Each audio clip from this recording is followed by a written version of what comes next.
નમસ્કાર. બોટાદ શહેરમાંથી એક ગંભીર કેસ સામે આવ્યો છે. હરણકુઈ વિસ્તારમાં રહેતા 17 વર્ષીય આર્યન મુલતાણી પર પોલીસે ઢોર માર મારતા તે ગંભીર રીતે ઈજાગ્રસ્ત થયો છે. પરિવારજનોએ પોલીસ પર 50,000 રૂપિયાની લૂંટ અને અત્યાચારનો આક્ષેપ કર્યા છે. પોલીસે 19 ઓગસ્ટે આર્યનને ચોરીના કેસમાં પૂછપરછ માટે લાવ્યા હતા. પરિવારનું કહેવું છે કે આર્યનના દાદા રહીમભાઈ જ્યારે સ્ટેશને તપાસ કરવા ગયા ત્યારે તેમને પણ 2 દિવસ સુધી બંદી બનાવી માર મારવામાં આવ્યો હતો. આર્યનને પગ અને હાથે ગંભીર ઈજાઓ થઈ છે અને હોસ્પિટલના રિપોર્ટ મુજબ તેની કિડની પર અસર થઈ છે. હાલ આર્યન અમદાવાદની ઝાયડસ હોસ્પિટલમાં સારવાર હેઠળ તેની હાલત નાજુક છે.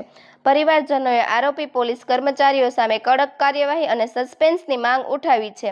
બીજી તરફ બોટાદ પોલીસ તરફથી હજુ કોઈ નિવેદન આપવામાં આવ્યું નથી. વધુ સમાચાર જોવા માટે જોડાયેલા રહો આરપી ગુજરાત ન્યૂઝ રાજકોટ. ધન્યવાદ.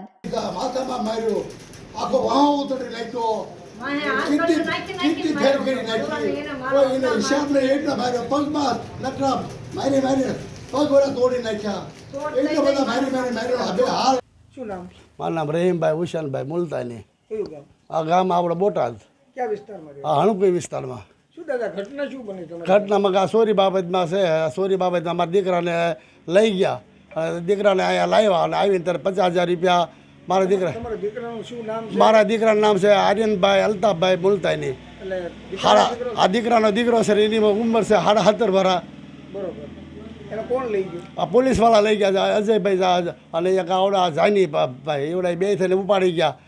ઘરે આવીને લઈ ગયા અને ઘરે આવીને પછી બધી હું અહીંયા મને પાસે લોકઅપ કરી દીધો હતો. 2 દી કીડે તો મને લોકઅપ કરી મને ઢોર માર માર્યો અને મારા દીકરાને તો માથામાં માર્યું અને એક કિડની ફેલ કરી નાખી, પગમાં સોડ દીધા, આખો વાહો ઉતારી નાખ્યો, બધું એવું કર્યું મારા દીકરાને.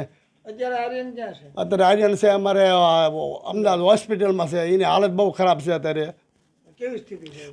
પરિસ્થિતિ બહુ નબળી છે અત્યારે દીકરાની. કિડની ઉપર અસર થઈ ગઈ છે અત્યારે અને બહુ છે. હોજા પગમાં તમે જોવો ને તો હાથીના પગ હોય ને એવા પગ છે અત્યારે.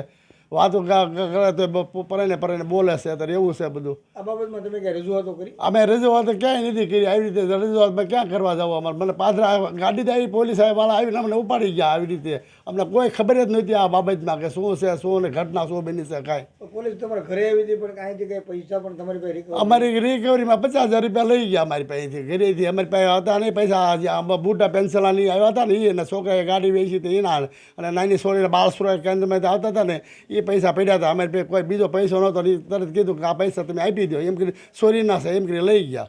તમે તમારા સમાજના આગેવાનોને અધિકારીઓને એને રજૂઆતો અમે કોઈ કરી નથી. અધિકારીઓ અમારે કોઈ કરે એવું કોઈ નહોતું. હું એક જ છું. અમારે જે જમાઈ છે ને એ અત્યારે અમારા ભાઈનો જમાઈ છે. એ અમદાવાદ હોસ્પિટલ એ લઈને ગયો છે. એક મારી દીકરાની દીકરી છે એ છે અત્યારે અમદાવાદમાં. માંગ શું છે તમારી? અમારી માંગ એવી છે કે આ લોકોને સસ્પેન્ડ થવા પડે, કાં આજીવન સજા પડવી પડે.